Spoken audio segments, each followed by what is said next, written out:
Do you know what time it is? It's supernatural story time. And if you're easily scared, and even if you're not, there's only one thing left to do. Just turn off the lights, because these are stories that you listen to only in the dark. Ignore the screaming. For the sake of anonymity, I'm not going to divulge too much into my personal life. Suffice it to say that I worked at a national magazine that was renowned the world over. I've worked there for the past 12 years as a field photographer. It has been one of the best experiences of my young life, traveling around the world, taking photos of things that are rarely seen by other people.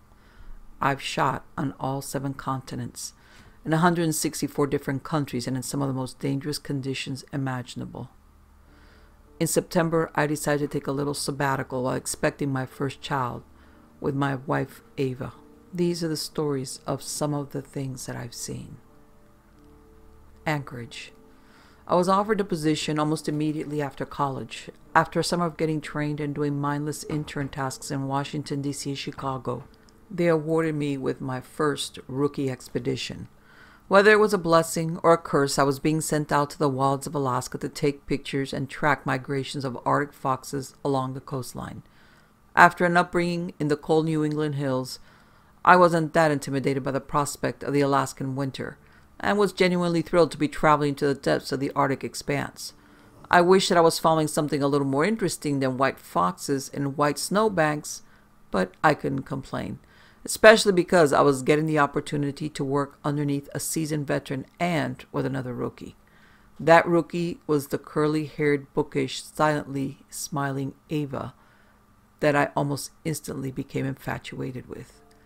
We flew into Anchorage on a blustery November morning and were helicoptered from there into the wilderness.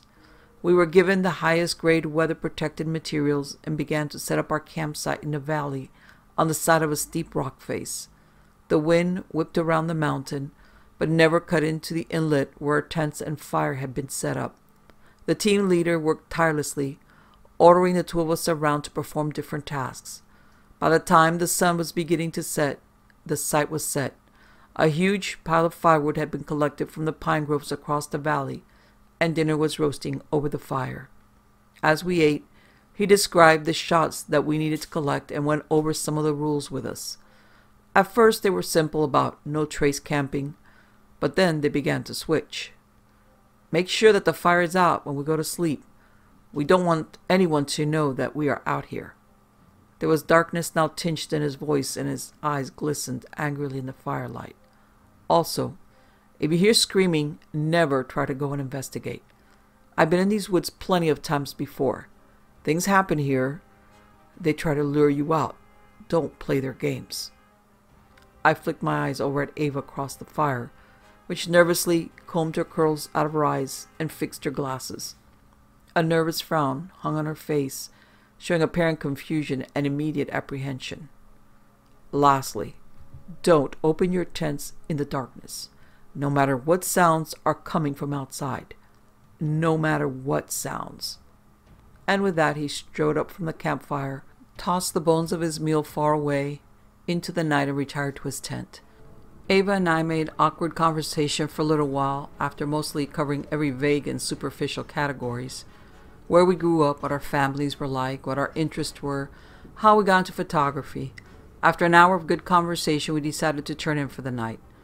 I kicked snow into the fire, made sure none of the embers remained. Then I zipped myself into my tent and snuggled down into my sleeping bag. Outside, the wind howled by and the light oscillated with the movement of the clouds over the moon. As soon as my eyes closed, the screaming started. At first it was faint, but it was so profound that I couldn't help but bolt upright. I sat there in the darkness for a long moment, waiting for another scream, all the while trying to rationalize what I had just heard. Some animals' mating calls sound like screams, but none that I knew of out here, and none of them even began to come close to being that human. The air had hushed and a silence clung to the outside of the tent. The clouds passed from over the moon and the canvas was illuminated in odd blue light. Through the thick canvas of the tent, the moon looked like one giant distorted eye without a retina. Slowly, I leaned back down and cinched the sleeping bag tighter against my body. As soon as my head hit the inflatable pillow and my eyes closed, another scream echoed out of the forest. This time, it was much louder, closer, and longer. Bellowed at the top of its lungs, it echoed around the tent and felt like it was coming from somewhere in the campsite. I whipped the sleeping bag off my body and sat in the cold darkness, fingers braced against the zipper, remembering the warning that we were given. When it stopped, I continued to hold tight to the zipper, pushing it down to the floor of the tent. After 15 minutes of silence, I let go and slithered back into bed. As I lay my head back down, I couldn't help but worry that Ava had been attacked. With directions that clear and unhelpful, she could have been ripped to shreds by wolves outside, and I never would have known. Her body could be nothing more than bloody meat, choked down by a hungry pack in the moonlight. The campsite could be covered in her gristle, staining the fresh snow and sides of the tent. Her hair would be ripped out of her head and lay strewn about with bits of the padding from her winter jacket. I wanted to throw up, imagining the sweet girl I had sat across the fire from being dismantled by a furtive pack. I tried not to, but I couldn't help it. I thought about everything else, but still she clung somewhere in the edges of my mind. The moon glided across the time as I stared up at it.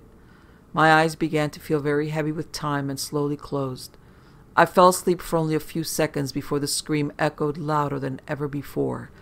It sounded like a woman was being murdered right above me. My eyes furiously opened, and in the darkness there was nothing. I stared around the tent angrily, looking for any kind of discrepancy that made sense. Then I began to hear this odd, soft whooshing sound. It began behind me and moved to the left side. I turned on my flashlight and followed the sound, and I could see it, a handprint pushing it against the canvas. The fingers scratched playfully against the cloth, pushing deep into it at certain points, and then simply dragging the nails against the side. I yelled at it to go away and leave me alone, but got nothing in response.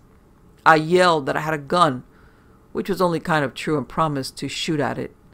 I was a little something of a hothead in that very stressful moment. Then a voice came through the silence. It was Ava's. "Adam, help me." It was only louder than a whisper sliding through the canvas, like her face was just pressed on the far side. She sounded pained or drugged, oddly calm in the moment. Without thinking, my mind went into third gear, and I grabbed the flare gun we had been equipped with, slid on shoes, and unzipped the flap. The cold air lashed at my face as I held the gun in the air, pointing it in front of me as I watched cops do in movies. I slid around the tent, stealthily taking soft steps in the fresh snow. There were no footprints, but all along the sides were those large pads, which looked a little bit too big for a wolf, all around the tent, circling over and over again, and they were nowhere else. There was a line of them that started along the cliff face, circled around several times, and another line that led on into the woods. Purely working with angry adrenaline, I began to follow the footprints into the blackness. After 20 yards of walking down the hill and into the pines, I stopped and turned back to the silhouettes of the campsite on the hill. "Ava!" I yelled into the blackness and waited for her response. From the pines, her voice bled out, whispering for me to help her again. I began to move faster, using my flashlight to keep me on the trail of pad prints. At some point along the trail, I realized that I had no idea what I was going to do when I found her.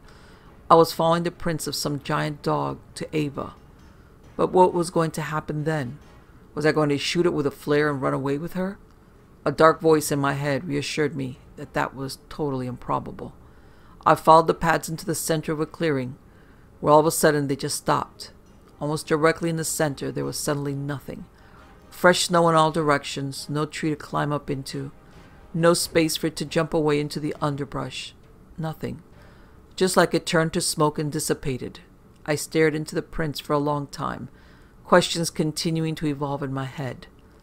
"Ava!" I yelled into the darkness, finally letting go of all of my energy. There was nothing, only the silence of the woods and the creaking of the pines above me. I turned around and began to walk back, wondering what the fuck could have happened to her. Gruesome fantasies played out in my head. but there wasn't enough evidence to fully entertain them. It couldn't have stopped there. There had to be more. I stopped in the center of the trail and shined my light down at the prints, wondering if I should go back and look again, and that's when I saw flashlight cutting through the trees back at me. "Adam, is that you?" Ava's voice drifted through the tree, sounding much more definitive than before. "Yeah, what the fuck are you doing out here?" I asked her incredulously. "I'm looking for you. What the fuck were you thinking leaving the campsite?" "What was I doing? I was looking for you." A long, confused look manifested on her face as she put her hands on her hips. If the scenario were less serious, I would have found the sassiness quite attractive. Still, I had to defend my side of the story from her blatant disbelief. "You were whispering that you needed help. I was following these footprints, but they just stop up there, and I thought you were dead." A hard look came across her face in the light of my beam, and her eyes narrowed behind her glasses. "The footprints just stopped?" Her voice had gone as chilly as the air. "These wolf prints?" she questioned, flicking her beam towards the ground and then back up at my face. I nodded silently, and she quickly grabbed my arm and raced us back to the tent. I asked her what it was, and she only said one word silently under her breath as we ran back. "Kilut." I was too freaked out to ask her about it, but I was thankful when she forced me to sleep in the same tent as her. As I moved my sleeping bag over, she stood over the empty campfire pit, staring into the sky where the northern lights burned relentlessly. As soon as she zipped the flap and we were both safely and comfortably inside, the first howl of the trip echoed out of the woods, and I would swear on my life that at the end, it began to laugh, in a dark, twisted, throaty chuckle. 2 years later, I had touched all the corners of the states, bathed in the oceans, and was frothing for new territory to cover. Following an extremely arduous trip along the Yucatan Peninsula, taking pictures of the migrating monarch butterflies for a documentary in North America, I had bigger and better dreams. Aside from one possible interaction with a skinwalker in the desert, nothing truly bizarre had happened to me since the meeting with the Kilut in the Arctic. Ava hadn't been assigned on any missions with me in a long time. She had also picked up some idiotic boyfriend she had met while taking pictures of New England foliage. It was sickening, but I tried to think about other things. I missed having her around, even if all she wanted to do was scold me for being too headstrong or beg us to stray away from danger. We made a good team. Unfortunately, no one else thought so. Besides, after 2 years, we had enough experience to be in charge of our own investigations. We had a brief encounter in Chicago once, where we both happened to be getting our new assignments at the same time. She breathlessly exclaimed that she was being sent to the Amazon to take pictures of the rare Orinoco dolphins. If you don't know why she was ridiculously excited, it was because these are those super special dolphins that are actually pink. Lastly, she was excited because Mark got named to her team. I smiled happily for her and excused myself to go find out where I was going. Dreams began to run wild in my head as I imagined all the spectacular places they could send me, and then all the terrible places they could send me. I might have just quit if they gave her that and made me go back to Kentucky. Thankfully, as I walked into the room, that wasn't what was by name. Medziresa's Bat Sanctuary, I said the birds breathlessly, more confused than anything else. I honestly wasn't happy or sad, angry or disappointed. I was simply and solely impartial. As I loaded onto the plane and stepped out into the airport in Warsaw, my excitement had finally hit me. And this is where I'll be completely honest with you all. This story has absolutely nothing to do with the caves filled with bad eyes staring down from the darkness. This story takes place when all of that is said and done. The photos have been taken and I returned back to Warsaw. I had one final day in the city before I was scheduled to fly back to America, and in that little bit of time, things got real interesting.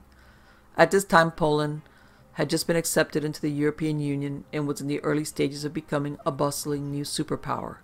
Construction was happening all around me as I walked through the city streets. The other members of the team I was working with took me out for a tour of the city, and then we went to a soccer game at the 10th anniversary stadium. The sky glistened with stars throughout the whole game, and afterwards we went out for drinks. After a few drinks downed, we all parted ways, and they called a cab for me. As I waited outside for my cab to arrive, I began to get fixated on this black car that had parked on one of the side streets.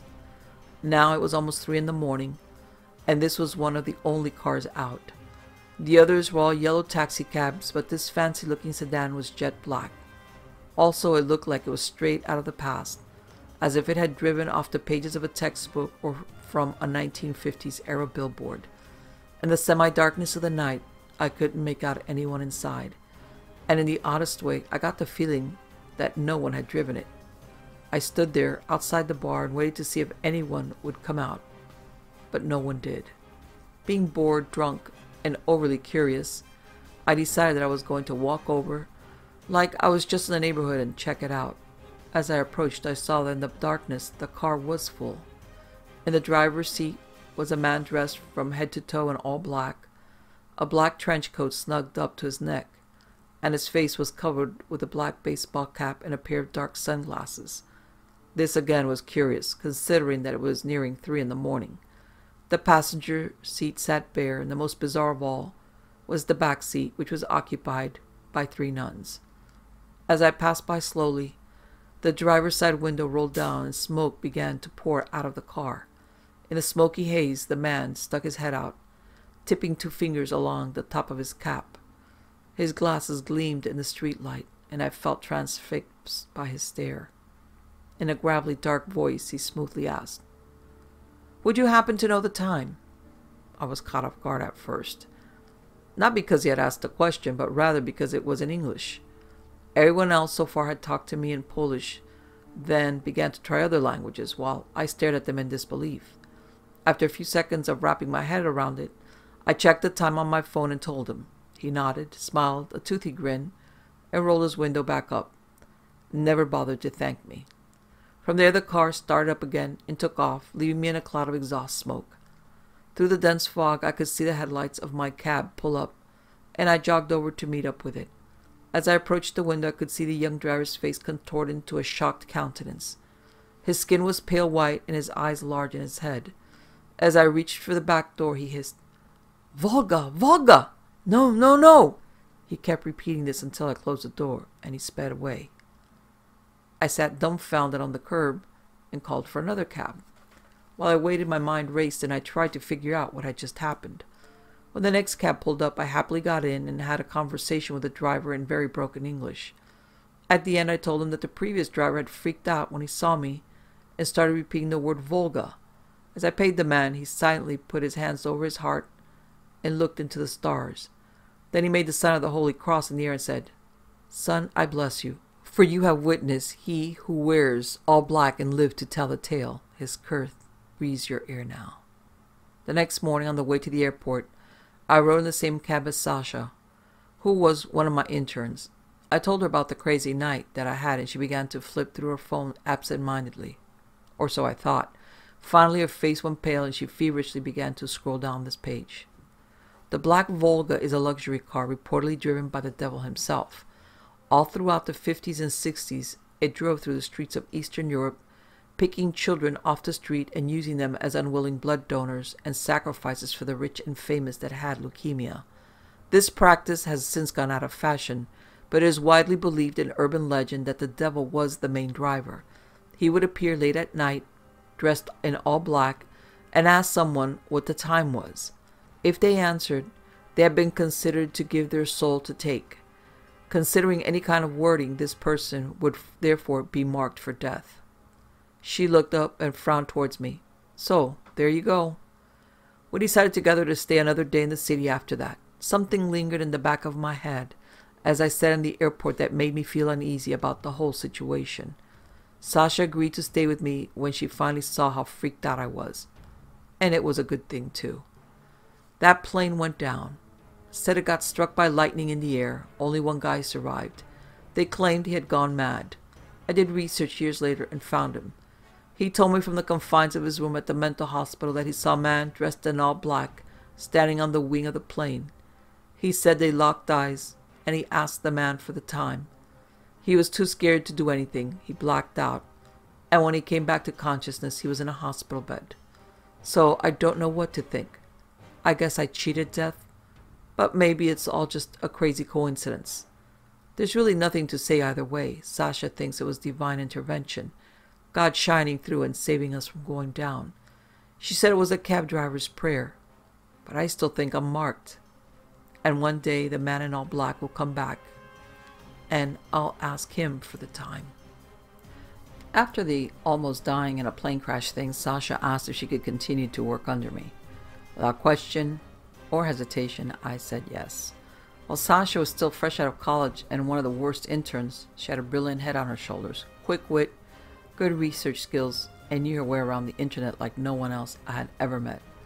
Also, it might have helped that she was unreasonably attractive and nonchalantly flaunted her flawless body. It was difficult to think about Ava and Mark when Sasha's smoky eyes and cute smile glinted in your direction. In the fall of 2009, we were tasked with going to Hong Kong on the lookout for ferret badgers. Supposedly they had meandered into the city and were getting into trouble, eating trash, attacking animals, etc. They were oddly cute, and Sasha kept talking about how she wanted to try to pet one. I told her it would be more likely to rip her hand off, but she waved it off. Spoiler, throughout the whole trip we only found one, and the pictures of it were less than extraordinary. But it got the job done, and we found it by complete accident. While eating lunch outside of a restaurant, it meandered up to us and began begging for Sasha's food. She fed it while I took the shots. After getting the shots, we retired back to our hotel room, where we did the common thing. This included me watching TV in another language and trying to decipher what I could, while she sat in her chair by the window and played with her phone. She never said whom she was talking to, but I never really cared. This time she put it down for a while and began to look over this tiny book she had gotten from a street vendor. Animatedly she shot up, hopped onto the bed beside me, and pushed the book into my face. Look at this fucking place. The picture showed this old, ornate house that looked like it was rapidly falling into disrepair. Anyone could have taken a 2-second glance at the picture and assumed this place was disgustingly haunted. It's right around the corner from here, Nam Ku Terrace. Supposedly it's ridiculously haunted.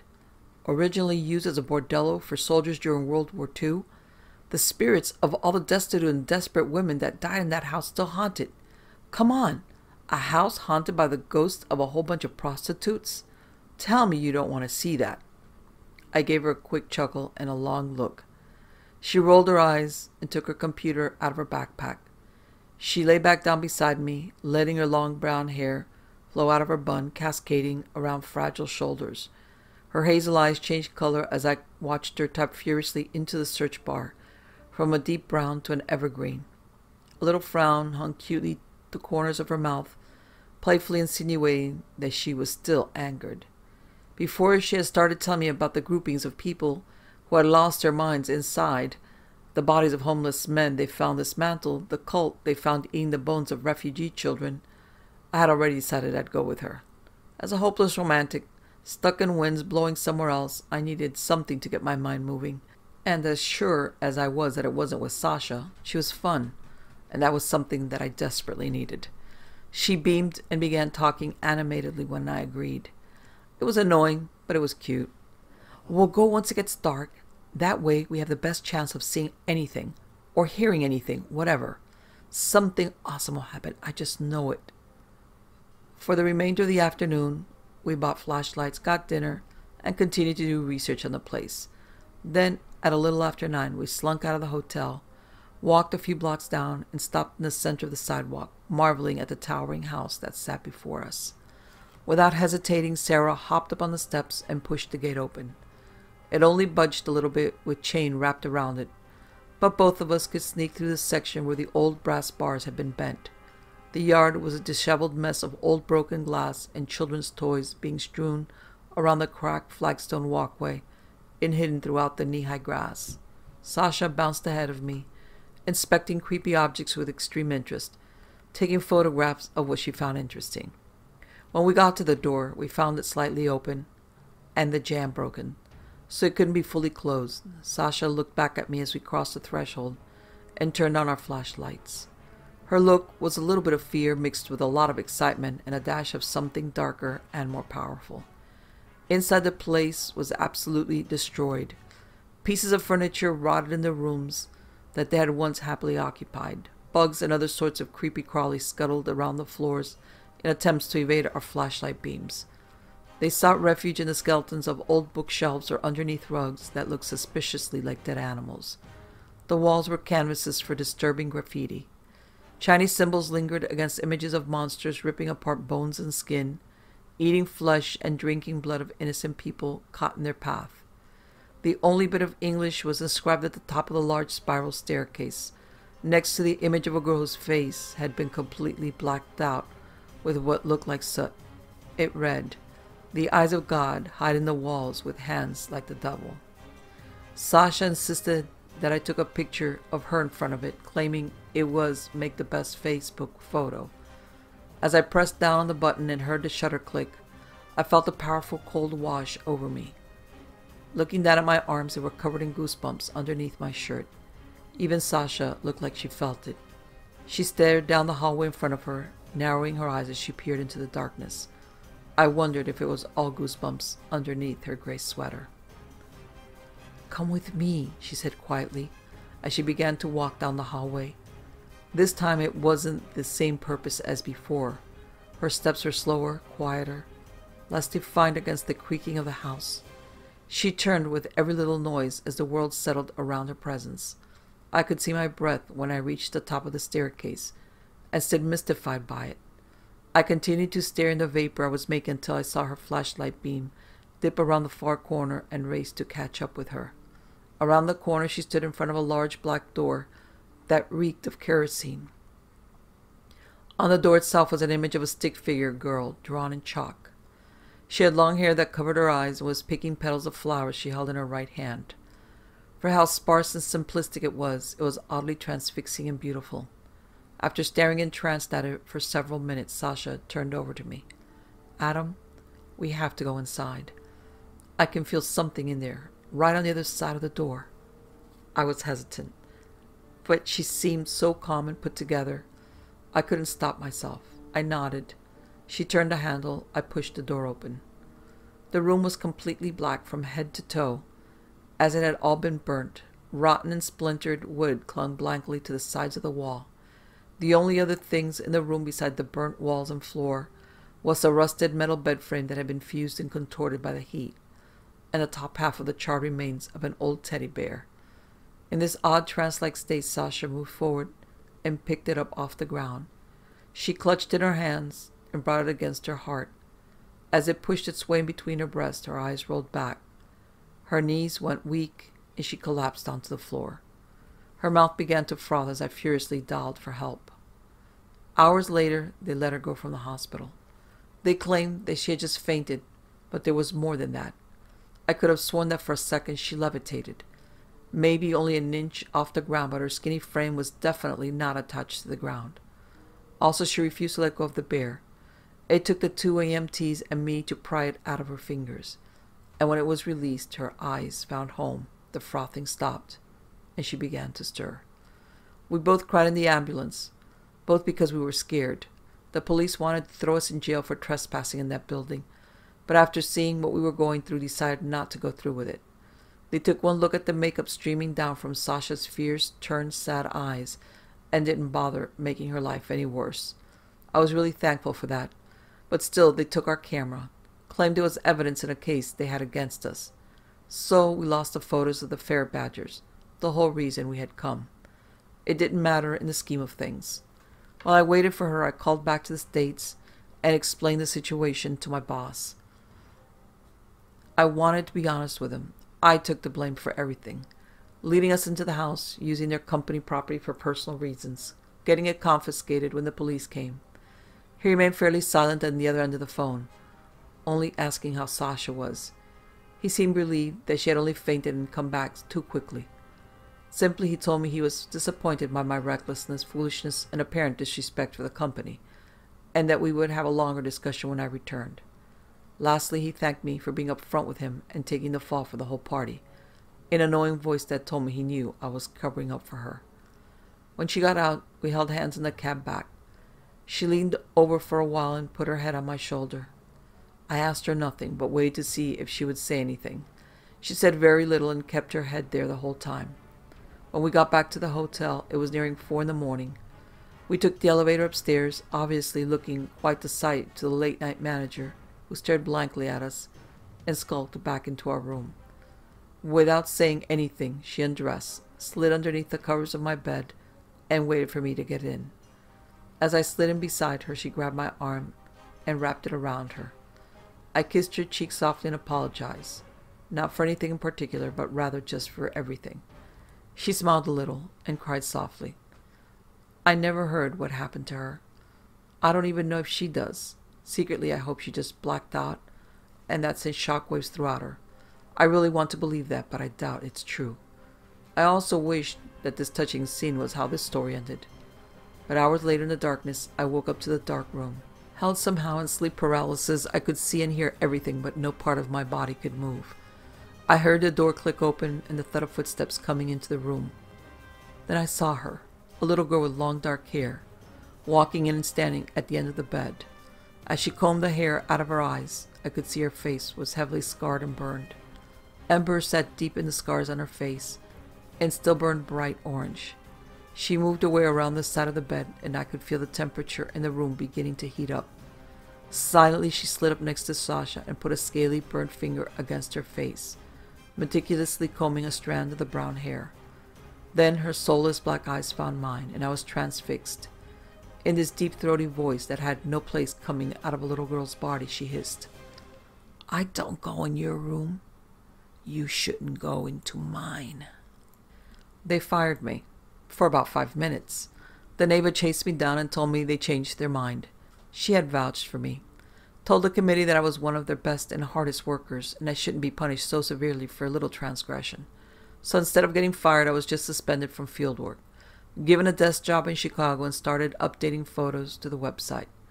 Ava came by to see me and get lunch whenever she was in town, and I was thankful for everything that she had done. But I was slowly dying being in the office all the time. I hadn't talked to Sasha since we came home. After the hearing and the suspension, I had no desire to see her. She called, and I didn't pick up. She texted, and I deleted them. I knew that it was a freak thing, and I shouldn't be angry. But there was a side of myself that was irrationally irate with her. While it wasn't her fault that I was stuck in some shitty cubicle, it was totally her fault that I was stuck in some shitty cubicle. The worst thing, guess who they transferred her under? Ava. So the girl I thought about all the time and the girl who fucked everything up for me were now hanging out all the time. Probably awkwardly talking about me and how shitty it was that I was locked behind the desk. I could only imagine, and the more I did, the more distraught I became with every one of their feasible conversations. After almost a whole year of sitting behind the desk and months of not having any friendly visits, I got a knock on the side of my cubicle. It was Sasha. She smiled softly and asked to sit down. I nodded, and she placed a folder on my desk as she sat. "So, I know that you've been kind of angry with me about this whole thing. I just wanted to take a second to talk to you and try to make it right." She looked down at her lap, into the bottom stitching of her skirt, and back up at my eyes. "I put in my resignation from field work this morning. I've been drinking a little too much and need help getting back on track." She smiled shyly. "So, I'm trying to get a desk job here and settle back. But they needed someone to take over my spot out there, and I requested that you take over for me. I said it was time to get you out of the office, and they agreed." She opened the folder she put on my desk. "This is your first mission back. I think you'll like who you were working with. Plus, she broke up with Mark, and since then, she probably talked as much about you as you did about her." A smile clung to her lips as I reached over the desk and wrapped my arms around her. As she held me tighter, she whispered, "Good luck." 3 days later, Ada met me at the airport in Washington, D.C. with a beaming grin. "Hey, nice to see you back on this side of the office." I smiled nervously and gave her a quick hug. I forgot how good she smelled, how soft her hair was against the side of my face. As we walked through the airport, she told me about how everything had fallen out with Mark. It didn't sound like the prettiest of affairs, so I didn't attempt to press, and she seemed to be thankful. Lastly, she said that she liked Sasha and was really impressed I took the fall for her. As we crossed the parking lot to her car, the sun was going down, and she said, "Sasha told me a little something about you. You're really into these urban legends and ghost stories, so I have a little present for you to make this trip a little more interesting." My interest piqued and I smiled over at her. Her curls bounced as she walked and her eyes smiled playfully beyond her glasses. I watched her drive for a while before falling asleep in the car.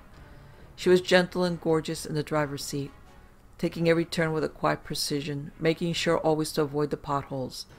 After a little more than an hour's drive, for some of which I fell asleep through, she woke me up. We were parked on a desolate country lane in the middle of the woods. Dark blue swallowed the air around the car, and a chill had fallen into the wilderness. The moon hung high through the trees and streamed brilliantly across the windshield. She grabbed my arm and gestured for me to get out and follow her. A little ways down the road was an odd kind of tunnel underneath a bridge. It appeared barely large enough for one car to fit through, and about 50 yards long. Ava led me over to it and began to tell the story. So, legend has it that near the turn of the century, there was a mass breakout from a mental hospital somewhere in this valley. All the patients were rounded up with the exception of one. They had no idea where he could have gone off to. Over the next few months, no one had seen him or knew where he was, but they began to find all these bunnies completely gutted like fish. Around Halloween, there was a group of teens hanging out here under the bridge, doing what teens do, when they saw this man come out of the mist. He was tall, muscular, and wore this white bunny suit that was drenched and splattered with dry blood. They barely had time to see the axe in his hand before they were all murdered. In the morning, police officers found all the kids' bodies completely dismembered and gutted. She slid into the shadows of the tunnel on the last word and seductively pressed her back against the wall. In a slightly scarier, sexier voice than she had before, she continued. So, in the 70s and early 80s, a copycat killer started finishing his work. All around the county came in reports of this axe-wielding maniac wearing a bunny costume, terrorizing and destroying people's possessions. The most disturbing aspect is still associated with this bridge. Legend says that if a young couple is found in this tunnel, they will be hunted down by the bunny man until he guts them as well. I walked into the shadows with her. I could see the glint of her glasses in the shadows and the gleam of her teeth in the darkness. She reached out and grabbed my arm in the darkness. So this goes against everything that the safe, rational side of my brain thinks. But do you want to see how much truth there is to this legend? And with that, she pulled me in. Our lips met first, and my hand slid around her waist, and we became engrossed in each other. Our tongues lashed furiously while our lips entangled like zipper teeth. Our hands roamed on each other's bodies with ferocity that we didn't know we possessed. We didn't pull apart until we heard the car alarm go off. Ava peeled her lips away from mine and straightened her glasses. Slowly she slid her hand down my arm and found my hand, entangling the fingers before moving off the wall. She walked out into the mouth of the tunnel and saw her car blinking furiously in the darkness. The panic and hazard lights rapidly blinked on and off as the doors flew open one at a time, and the motion detection light inside flickered like a strobe. Ava reached into her pocket and pressed the button on the car keys. The beeping and flickering stopped. Silence clung back to everything once again. "Maybe you bumped against it by accident," she said quietly. I nodded in the darkness, thinking that was a completely plausible response. "But what about the doors?" I cut her off, grabbing her hand and beginning to pull her towards the car. At the hotel, they were playing a documentary about Lizzie Borden. In the morning, we had to set out to get on location. We were taking pictures of rare mountain lions in the hills and looking to provide evidence for a claim that there had been a black panther in the woods. For those of you who do not know, there's a great myth as to whether or not the North American black panther exists.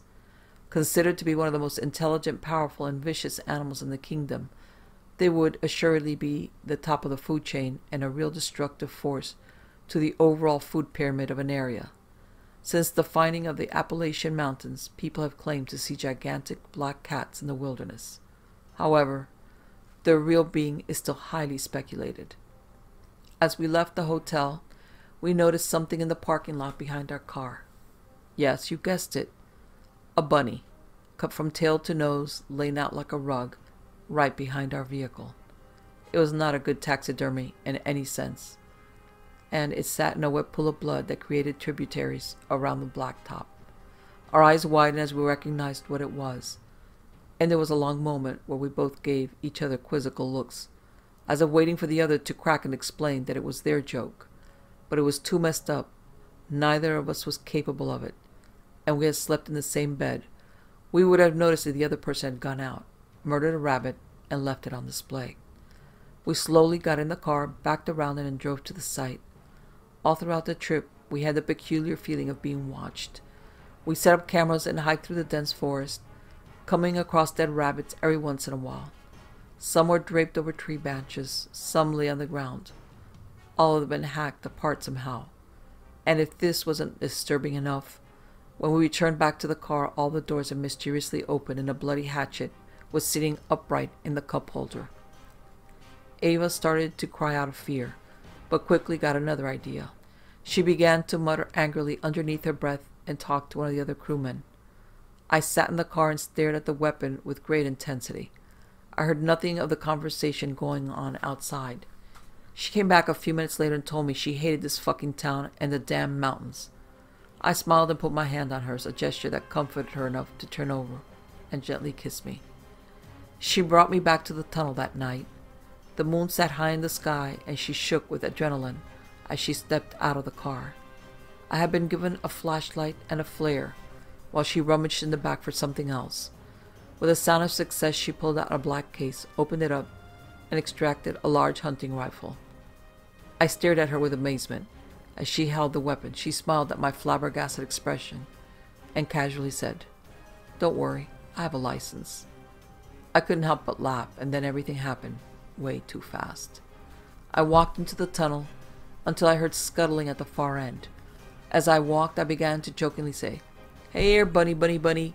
Come here, bunny, bunny, bunny." And then when the scuttling began to sound faster in what I assumed was a run, I put it in high gear. Following the directions I was given, I bolted the opposite direction and lit the flare. I tossed it to the side of the mound so that it perfectly illuminated anything that could possibly come out. I ran towards the car where Ava braced herself with a rifle. She steadied against the trunk of the car and looked extremely focused. And before I could even register, I heard a gunshot, a scream, a moan, and more scuttling. She dropped the rifle and we both chased after the sound, finding only one thing at the mouth of the tunnel. As I shined a flashlight down into the depths, I could have sworn I saw the twisted silhouette of something limping out the other end. I turned my attention over towards Ava, who sat on the ground, shivering.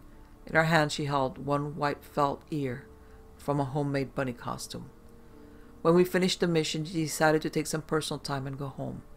After kissing her goodbye at the airport, I got 2 texts from her that day. The first, "They played Donnie Darko on the flight. How is that even okay?" I laughed at it, not even thinking about the coincidence of the bunny character. The second was a picture message of her standing in her bedroom at home, holding up a crude bunny mask. A look of pure panic clung to her face, as if she was realizing what you were realizing in real time. The bunny mask that had inexplicably ended up in her carry-on only had one felt ear. I haven't been sleeping well lately. Everything feels like it's moving too fast. We're 3 weeks from the date of birth and I don't feel ready to be a dad. Ava assures me that I'll be amazing, but I have second thoughts. I've always been too headstrong, too bombastic, too much of a show-off, too stuck in my own regiment, too self-concerted, too much of a fuck-up.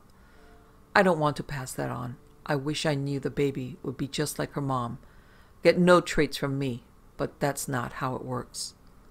I think too irrationally. I worry about shit that I totally shouldn't. I pace around the living room in the middle of the night when I can't sleep and think about whether or not I should be alive. You've read the stories. There shouldn't be a doubt in your mind that I shouldn't, but yet here I am, furiously typing into my laptop at 2 a.m., trying to make sense of nothing and everything all at once. Maybe it's the lack of sleep, or maybe it's something else. This house no longer feels right to me. The vibes have somehow changed over the past few months. Ever since the baby, the house has been more active. Not in terms of visitors coming over to see us or feel the baby kick. No, there have been less of those. There's been more motion and movement in the night. Ava never hears it because she's always sleeping, but I do. I'm always awake. I met a ghost in one of my dreams. It claimed to have lived here in this house. Ava never mentioned it being haunted, so I guessed it must have been long before Ava's family moved in. but the ghost wasn't dressed in old-timey outfits and talked with more normalcy than I do. She was cool, casual, dressed a little hipster-eye, but not completely overdone. She was very polite, too. Her name was Margot. She's 17, and she wants to be a writer. I couldn't bring myself to tell her that she was dead, so I asked her what she wanted to write, and she just stared off into space before dissipating. I think I woke up then. I know it was downstairs. The house is beautiful, and we've lived here happily since we got married. There was none of this before. The walls never whispered. In the stillness of the night, there was never shadowy figures that blocked out the light of the moon through the bay window. But the madness isn't only confined to the house itself. All the best things happen right outside the door. The ice cream man came at 3:30 in the morning last week. Bewildered, I went outside to tell him to turn off the music because my pregnant wife was sleeping upstairs. He said, "Of course, sir, my apologies," and went into the truck to retrieve me something. When he came back, a distinctly familiar bunny mask covered over his face. I yelled at him to take it off, and he obliged, pulling it up and revealing to me a hideous scar that ran from cheek to cheek and bled profusely. I woke up in my bed screaming with a taste of vanilla on the back of my tongue. But don't think that this stuff only happens at night. A few days ago, when I was typing up the post about Namku Terrace, the doorbell ringing interrupted me. Ava was taking a mid-afternoon nap, so I rushed over and grabbed the door. It was just some random kid doing delivery service for Amazon, but as I signed for the package, I noticed a man sitting across the street from my house in a black car, staring at me through his dark sunglasses.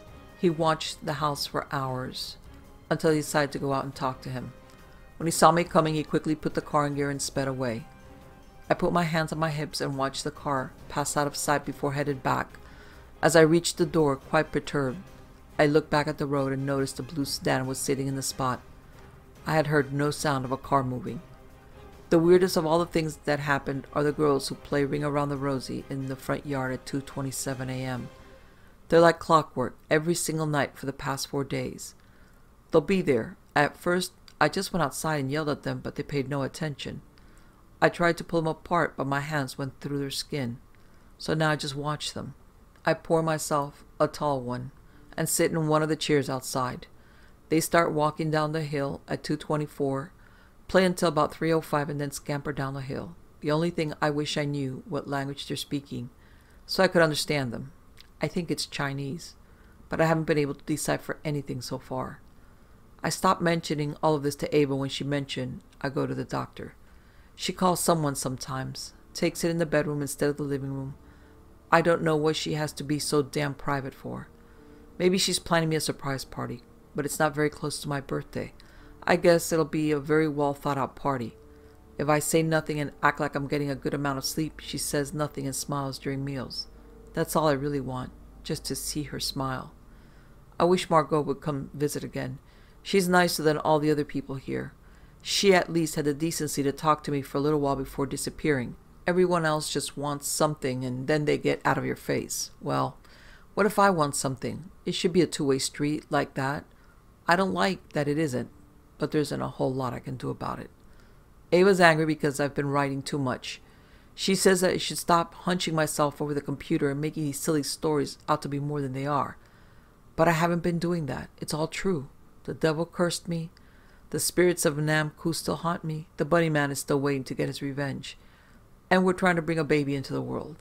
There couldn't be something more vulnerable coming into a caustic situation. I guess I'm stressed because I don't want them to take my curses. I don't want my mistakes to play out on them. Maybe Ava's right. Maybe I will be a good dad. Before she went to sleep, she said something about baby names. I feel lighter writing all this down. The house feels still. I just remembered that Margot hugged me when I saw her, like she loved me even though she didn't know me. And in that second I had a flashback, except I don't ever remember the memory. It was of pushing a much smaller version of her in a sled down a huge snow-covered hill. Halfway down was this incredible jump. She held the reins like a pro and maneuvered right in front of it. She flew off of it, lost control, got freaked out, and tried to jump off. She landed hard in the snow and started to cry. So instinctively I ran down, scooped her up in my arms, and held her close. After I wiped the snow off her face, she gave me a big, goofy grin. and smushed a mitten full of snow in my face. I don't know where it came from or what it means, but it makes me happy. At 2:27, the girls didn't come. I stood in the bay window confused before pouring the beer I was going to drink down the drain. The walls didn't seem to whisper. It was funny in a way, like they had run out of things to say. I went upstairs and got into bed, for once, with very little thoughts in my head. In fact, there was only one. I really liked the name Margot.